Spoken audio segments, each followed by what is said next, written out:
وعلیکم السلام ورحمۃ اللہ وبرکاتہ۔ جزاک اللہ میرا صاحب، آپ نے ایک دعوتی کلپ اپلوڈ کیا ہے اور لوگوں کو ایمان کی دعوت دی ہے اور شرک سے منع کیا ہے، اللہ سے ڈرایا ہے۔ اس سلسلے کو تھوڑا سا میں اور آگے بڑھاؤں اور اپنے بھائیوں تک اور جہاں جہاں تک یہ آواز پہنچے، یہ میں بتانا چاہتا ہوں کہ دیکھو، ہر دور کے جو ہوتے ہیں نا شرک اور کفر اور طاغوت، یہ مختلف ہوتے ہیں، اور چونکہ ہر دور کے لوگوں کو اللہ تعالیٰ نے یعنی مختلف طریقوں سے آزمائش میں ڈالا ہے، صرف یہ دیکھنے کے لیے کہ انسانوں کا تعلق اپنے مالک اور خالق سے مضبوط ہے یا نہیں، اور وہ اللہ کے بارے میں جو عقائد ہیں اس میں وہ کس قدر پختہ ہیں۔ دیکھیے، پچھلے دور کے جتنے شرک ہیں نا، چاہے وہ نوح علیہ السلام کے دور کے شرک ہوں یا ابراہیم علیہ السلام کے دور کے جو شرک ہوں جن کا مقابلہ کیا ابراہیم علیہ السلام نے، پھر موسیٰ علیہ السلام نے جس طاغوت کا مقابلہ کیا اور شرک کا مقابلہ کیا، گوالا پرستی کا رد کیا، پھر عیسیٰ علیہ السلام نے اپنے دور میں جس شرک کا رد کیا، اور پھر محمد صلی اللہ علیہ وآلہ وسلم نے اپنے دور میں جس شرک کے خلاف آواز اٹھائی، وہ سارے شرک اگر اسی طرح کے آج ان مسلمانوں کے سامنے آئے نا، تو یہ سب کا رد کر دیں گے۔ یہ کسی ایک شرک کو ماننے کے لیے تیار نہیں ہے اور کسی ایک طاغوت کو ماننے کے لیے تیار نہیں ہے جو اس دور کا طاغوت تھا۔ اب شیطان اتنا وہ یعنی بیوقوف نہیں ہے کہ وہ پہلے والے شرک اور پہلے والے طاغوت ان کے سامنے لائے، اس کو پتہ ہے ان کو نہیں مانیں گے۔ حتیٰ کہ اگر نبی صلی اللہ علیہ وآلہ وسلم کی مورتی یا ابراہیم علیہ السلام کی مورتی یہاں رکھی جائے ان مسلمانوں کے آگے اور کہا جائے یہ مورتی ہے، اس کی ذرا عقیدت اس کے سامنے کرو، کوئی نظر و نیاز کرو، تو یہ ٹھوکر سے اس کو پرے کر دیں گے۔ لیکن اگر گنبد سامنے آ جائے تو وہاں گبرو نوجوان کا سر خود بخود جھک جائے گا۔ اسی طرح یہ کیا نام ہے، مزار یا عرس اور میلے، چادریں چڑھاوے، یہ سب کچھ کر رہے ہیں، تو یہ نئے سے نئے بت ان کے سامنے آ رہے ہیں۔ مسلمانوں کے اندر یہ قبر پرستی جو آئی ہے، یہ خالص بت پرستی کی ایک نئی شکل ہے، اس وجہ سے مسلمان اس کے اندر ملوث ہو گیا ہے۔ اور آج کے جو طاغوت ہیں یہ بالکل مختلف ہیں، جنہوں نے یہاں تک ان کو پہنچایا ہے، یہ تصور بھی نہیں کر سکتے ہیں کہ ان لوگوں کو طاغوت کہا جائے۔ ان کو تو یہ رحمت اللہ علیہ کہتے ہیں، بلکہ اللہ کی صفات ان کے اندر دے کے ناموں کے اندر کسی کو داتا کہہ دیا سرکاری طور کے اوپر دینے والا، کسی کو غوث کہہ دیا فریادوں کا سننے والا، کسی کو غریب نواز کہہ دیا غریبوں کو نوازنے والا، کوئی کھری کرنے والا ہے۔ تو یہ مختلف نام ان کو دیے ہیں، حالانکہ ان کی کتابیں اگر پڑھا جائے تو پتہ چلتا ہے کہ یہ صوفی لوگ جتنے گزرے ہیں، چاہے عبد القادر جیلانی ہو، محی الدین چشتی ہو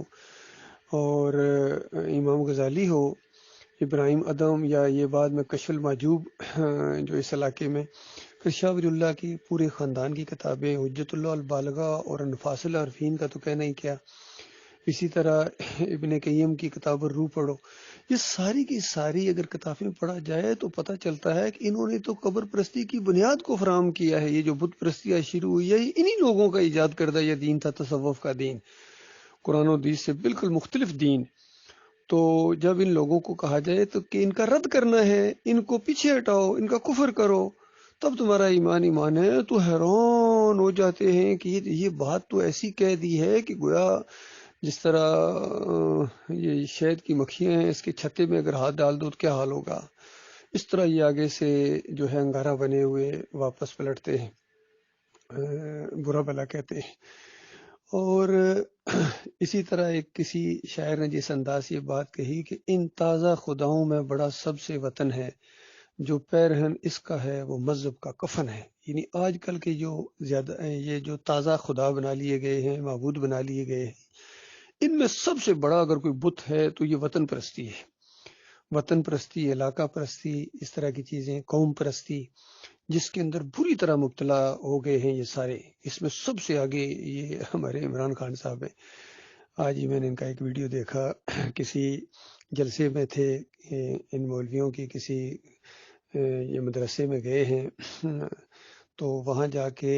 سب سے پہلے 3 مشرکانہ نعرے زور زور سے ان لوگوں نے لگائے ہیں۔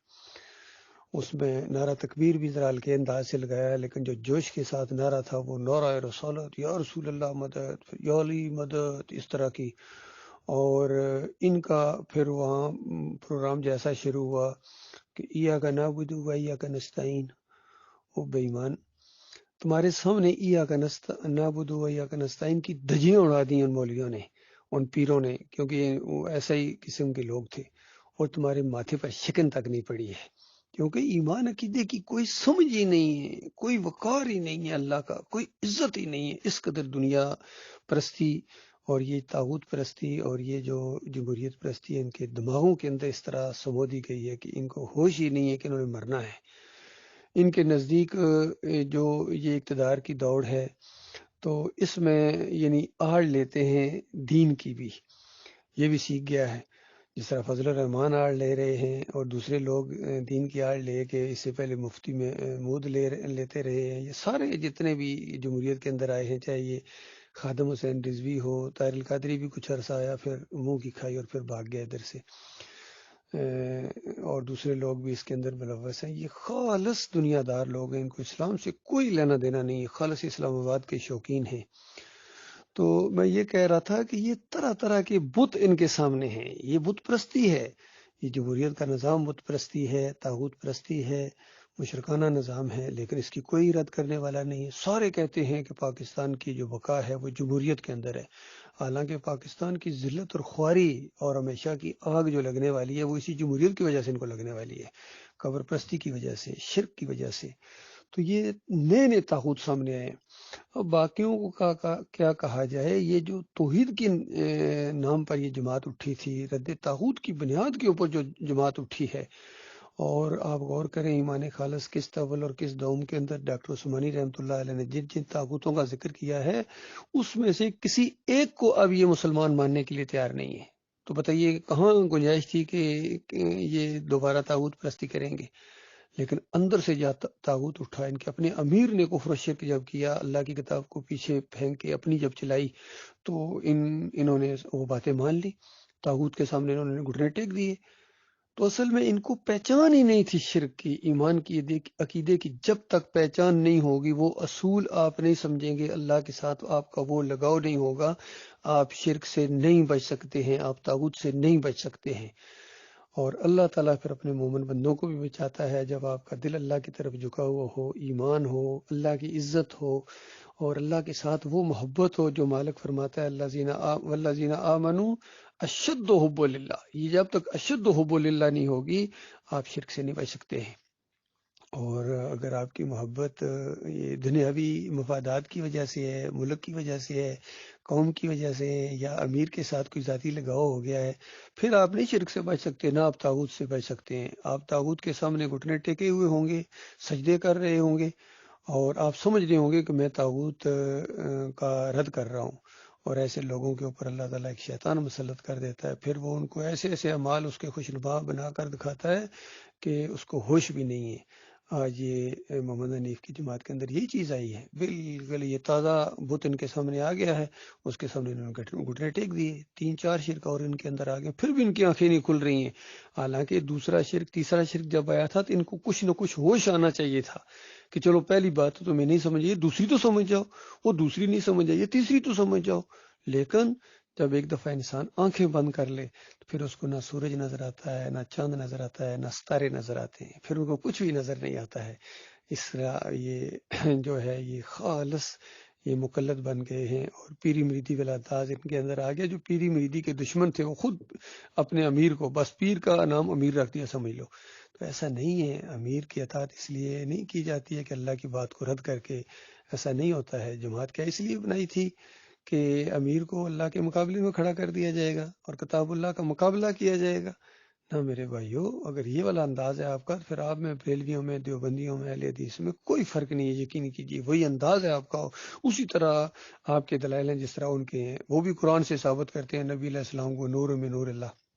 اور قرآن سے ثابت کرتے ہیں کہ نبی علیہ السلام غیب جانتے ہیں، دیوبندی واسطے وسیلے قرآن سے ثابت کرتے ہیں، شیعہ یا علی مدد کو قرآن سے ثابت کرتے ہیں، اندازہ لگائیے، اور یہ واسطے وسیلے اور صدقے اور یہ ساری چیزیں قرآن سے ثابت کرتے ہیں۔ صوفی اپنا پورا فلسفہ، شاہ ولی اللہ کہتے ہیں کہ ہم یہ وحدت الوجود ہم قرآن کی ایک ایک نص سے ثابت کر سکتے ہیں، اور اس کے اوپر ڈاکٹر اسرار کا تبصرہ تھا کہ یہ جو سورہ الحشر کی آیتیں ہیں، ہو والاول والآخر والظاہر والباطن، یہ وحدت الوجود ہی تو ہے۔ تو اندازہ لگے سارے، حتیٰ کہ اشرف علی تھانوی نے یہ کہا کہ اللہ کے بندوں کو نبی کا بندہ کہا جا سکتا ہے، تو اس نے سورہ زمر کی اس آیت کو استعمال کیا، قرآن سے ثابت کر رہے ہیں۔ محمود الحسن نے قرآن سے ثابت کیا کہ اللہ کے بندوں کو پکارنا یہ اللہ ہی کو پکارنا ہے۔ سورہ فاتحہ ایاک نعبد و ایاک نستعین جو توحید کی کڑاکے کی آیت تھی اس کو شرک کے اندر بدلی کر دیا شبیر احمد عثمانی نے اور محمود الحسن نے، اور سارے اشرف علی تھانوی اور نیچے تک یہ مولوی شفیع اور مفتی محمود اور یہ ابھی تک تقی عثمانی اور رفیع عثمانی، سب نے اسی کو شرکی عقیدے کو اپنایا ہے اللہ کی کتاب کے مقابلے میں۔ تو یہ معاملہ ہے اللہ کے بندو، پہچانو اپنے مالک اور خالق کو، جب پہچانو گے پھر تم ان شرک اور طاغوتوں کو پہچانو گے۔ تو اس دور کے سب سے بڑے طاغوت یہ ہیں جو یہ توحید کی دعوت لے کر اٹھے اور شرک اور کفر کے اندر اس کو بدلی کر دیا، اب یہ طاغوت بن کے ہیں۔ زندہ طاغوت اگر کسی نے دیکھنا ہے اس دور کا سب سے بڑا زندہ طاغوت، وہ کراچی میرے فیام میں جا کے محمد حنیف کو دیکھ لیں، یا سعید احمد لنڈی میں جا کے، وہ آج کل وہ ایسے گلستان جوہر میں، وہاں آپ کو جانا پڑے گا، آپ کو زندہ طاغوت نظر آئیں گے۔ اور اگر یہ دو بندے طاغوت دیکھنا چاہتے ہیں تو اگر یہ آئینے کے سامنے کھڑے ہو جائیں ان کو طاغوت نظر آئے گا۔